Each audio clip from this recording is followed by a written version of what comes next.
kailangan hagilapin ang mga eczema na katagal ng hinahanap, hindi pa rin mahagilan. Mapalad ang mga walang pagkakas pagkat hindi nila kailangan sagutan kung ano ang kaulaman ng statistics at tibo sa buhay ng tao.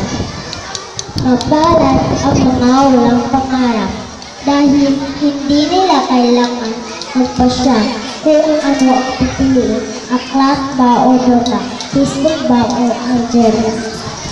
Mapalad ang mga walang pangarap dahil hindi nila kailangan magpumili na magsalita ng English at hila'y mamilipit sa pagkausap sinusunod.